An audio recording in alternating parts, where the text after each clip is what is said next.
Hello everyone, my name is Thomas. I currently have my camera balanced on an ironing board. I am in a new location as per tour. Today I wanted to talk about the idea of control, specifically controlling your mindset and how you handle situations. As always, I just want to preface by saying I am not perfect. I also want to preface this by saying this kind of thinking challenges the ego, which is really hard. And so try to have a little bit of vulnerability and you got this. So I'm going to grab my glasses here. I'm going to grab my computer and let's get into it. You are in control. As people, we are hardwired with an ego. Our ego loves to victimize itself and put ourselves at the center of every story. Whether it's true or not is kind of irrelevant. A lot of the time, we are only focusing on our own narrative and how we can make ourselves feel good about ourselves, even if it means making ourselves feel bad. I would argue that a lot of this out of control thinking happens when we let our ego take over and say, this is happening to me, that's happening to me, I have no control over this, there's nothing I can do. And another disclaimer, I don't know your life. I'm talking kind of generally. I'm just presenting ideas. We crave drama.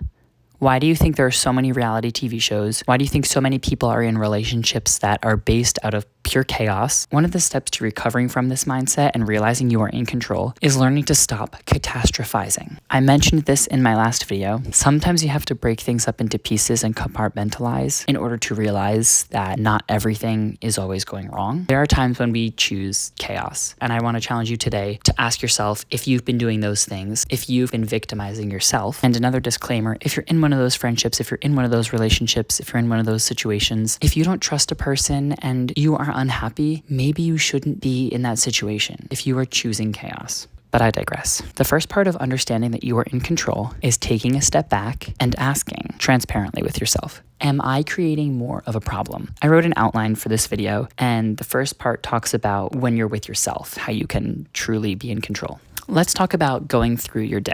From the very first moment that you wake up, you are in control of your morning routine. If you are noticing patterns or things that make you upset during the day, you have control over whether or not you want to involve yourself with that. If you notice that you don't feel good about yourself when you wake up, and maybe it's because you're going on social media and seeing people you don't want to see, or maybe it's just because you can't seem to develop a routine for yourself, you have the power to not do those things that make you upset. And if you are deep in this, you don't want to hear this, but you are in control of that. I was listening to a podcast by Mel Robbins.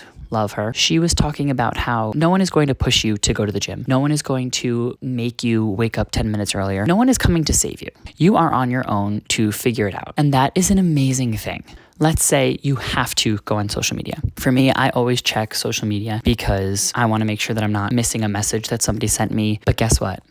If I see someone that I don't want to see on my Instagram, maybe I have to stay following them, right? The mute button is free. I didn't really ever use the mute button because I was like, whatever. It's not petty. And there are two parts to this. Number one, you may forget that you muted them because there are times when I'm like, oh, I haven't seen this person in a while. And the second part of that is I'll be like, I wonder what they're up to. And I'll go to their account anyway to look. And then I may be like, oh, that's why I muted you. I didn't want to see that. But the book Atomic Habits also speaks about this. When you're trying to make a situation better for yourself, part of understanding your control is that you have to make it easy. No one's going to save you. You have to make it easy for yourself. If you don't want to even go on your phone in the morning, put it across the room. And if you do want to read when you wake up, put the book next to your bed. Put the journal next to your bed if you want to journal. Make things as accessible for yourself as you can. This is one of my favorite pointers that I'm working on. If you are concerned about the time, like literal time, like you're like, I have 10 minutes to get ready, I have an hour to get ready, spending that time being anxious and torturing yourself will not make the time go slower or faster, depending on what kind of a situation you're in. Spending your time being anxious will not get you anywhere. Sometimes when you dedicate more energy pushing for something, it's going to pull further back. It's going to make it harder for you. Sometimes you have to just surrender to the chaos. You have to acknowledge that you're in traffic. There's nothing you can do about it. Part of the catastrophizing is you may think, oh, my boss is going to be super mad at me. My friends are going to be mad at me and my family, blah, blah, blah. Most people will understand that you are not in control of those things. And this part also hits because I've been in situations where somebody really is upset about being tardy. The other thing to realize is that it'll pass. Think about how many times you've been in a meeting, you've been in a rehearsal, you've been somewhere, and someone shows up late. And the time leading up to that person showing up is like, oh my God, where are they? What's happening? But when they show up, you may talk about it for like a second, they may explain themselves, and then you move on. I believe that nature teaches us a lot if you just pay attention. I think of control and anxiety as kind of this wave. You can't control the wave. It's going to rise really high sometimes, it's going to crash sometimes, but it's always going to come back down and settle onto the sand, and it's going to be okay. And you can choose to focus on the crashing or how it's going to smooth out. You can also stay with the calm tide that's rolling onto the sand. And I hate to say it, but if people are that concerned and that focused on something in a way that makes you feel dehumanized or not respected, that is not a reflection of you. If you communicate your needs and you communicate why you relate, you communicate what's happening, you cannot control how someone else is going to react. So let it go. Another hard truth I'm going to slap you with. If you are spending your time thinking about something that upsets you and there is nothing that you can presently do, you need to get a hobby and find something to do. There are so many ways that we can improve ourselves and so many things we can do to have fun. Okay, it's 2024. There's endless technology, endless books. If you are thinking that much about something, you need to get a hobby. And I mean for this to sound a little harsh because some of you need to hear it. If you have nothing else to do and you can spend it thinking about a laundry list of awful things, then you also have endless time and a laundry list of amazing things that you can do and think about and fill your mind with and fill your spirit with. Find the good and do not let negative thoughts occupy your mind. Work from the outside in. The next section, which I think is the brunt of what I'm trying to say, is about interacting with others. The first pillar of information that you need to know is that most of the time, people are focused on themselves. And you want to know how I know that? The reason why you are thinking so much about what everyone else is thinking is because you are concerned with your own perception, which means you are thinking about yourself, even though it seems like you're thinking about other people. You hear me? No one is thinking about the thing that you said 10 minutes ago. Even if in the moment you might have said the wrong thing, what you said 10 minutes ago may not be their entire perception of you. And if it was, if that's your first impression, a lot of the best stories have amazing character development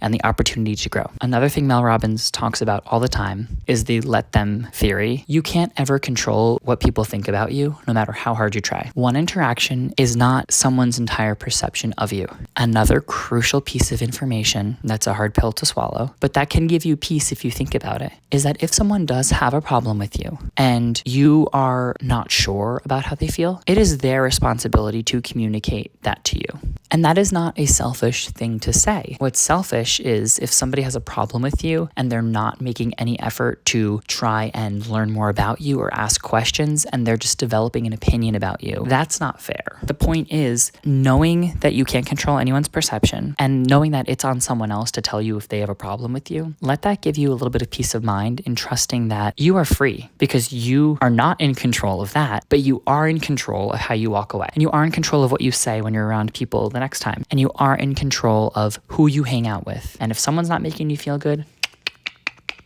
walk away. You can either say, I have no control over what people think. What am I going to do? Or you can say, I have no control over what people think. So all I can do is just continue being my bright, happy, amazing, bubbly self and trust that that's enough. Because no matter what I do, people are going to have ideas about me. People are going to have their own perception. There's nothing I can do about that. So what can I do? I'm in control of how I choose to feel about that. Make sure that you do have good intentions, that you are treating people kindly, obviously. The fact that you're even thinking about it that much shows that you care. So let it go a little bit. If someone is treating you the way that your anxieties are telling you, so somebody is ruminating on a thing that you said, somebody is actively coming for you, they are the problem and they are an exception. They are not the be all end all. And guess what? They are a fan. You know what kind of a relationship it is when there's one person who's just living their life and there's someone else who is talking about that person, who is thinking about that person, who is going on their account and commenting. You know what kind of relationship that is? That is fan behavior. Okay? And I know that sometimes these people seem like they have so much power. Control your mind and control your mindset and flip it and say they are a loser. The only thing that they can think to talk about is me. Their life is so boring that all they can talk about is me and make fun of me. And again, because most normal people are thinking about themselves, if someone is obsessing over you and everything that you do, they're a fan.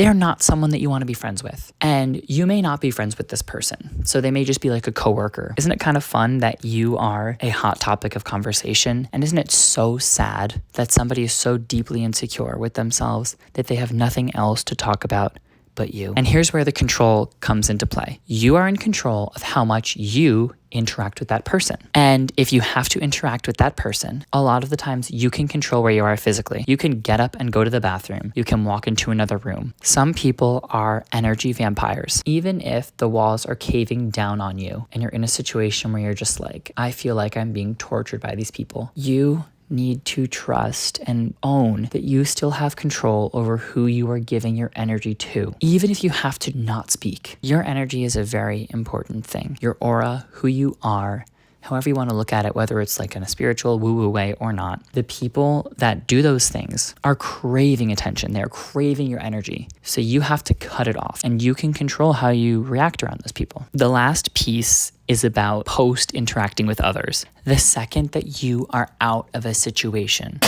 let it go. If people love you and they care about you, they are going to love you and care about you no matter what. And if something you said concerned them or was an issue with them, it is their responsibility to communicate it to you. If people are going to speak positively about you when you leave the room, they will speak positively about you when you leave the room. And if they're going to speak negatively about you when you leave the room, they're going to speak negatively about you when you leave the room. It is a hard pill to swallow. Part of realizing you're in control is realizing that you can't control that. I feel like a lot of the things that I've been saying are really just telling you that you are out of control. But what I'm saying is you are out of control of what others do and how others react and how others perceive you. But like they say in Incredibles, if everyone's super, then no one's super. If everything is out of your control, then everything is also in your control. All you can ever be is yourself. You are in control of yourself. You're in control of what you wear. You may be more introverted, extroverted, loud, quiet. You don't have to pretend to be anyone. If you're not the type of person who wants to go network with everyone, you don't have to go and network with everyone. If you are the type of person that needs to speak to everyone, let yourself speak to everyone, even if not everyone wants to be spoken to. You don't have to pretend to be anyone, and you are also allowed to explore what being who you are means. You're also in control of who you associate with, and you do have the power to separate yourself and set boundaries. You have control over how you spend your free time. You have control over how you want to react to people. You are in control of your feelings. You have control over what you let take up your mind space. You really do. You have the opportunity to change things for yourself. And that's a blanket statement and not accounting for a lot of different factors. A lot of us are very scared to take a leap. We're coming from a lacking mindset. We're coming from a place of not trusting that there are better things for us. Part of understanding that you're in control is learning to just trust in letting go. If you let go of something, something better will come to you. And when you are happy and you are doing something that makes you feel fulfilled, and when you're saying no to something that does not make you happy and does not make you feel fulfilled, it will align you with the right path and the right people. I have said no to opportunities that I was unsure about. And I was like, this would be very easy for me to take and say, you know what, I will do this. It'll be safe. It'll be fine. Sometimes you have to take a leap of faith and say, I have no idea what's on the other side, but I know that what this is not necessarily making me happy. You are in control of whether or not you choose to take that leap. If something is not making you happy, it won't just magically make you happy. If you don't know what will make you happy, but you do know there is something that's making you unhappy, it is better to move away from that thing that's making you unhappy and to trust that something will come along to make you happy. And again, I'm using a lot of blanket statements. I'm not a licensed therapist or psychologist. Protect your energy. You got this, and I'm sending love.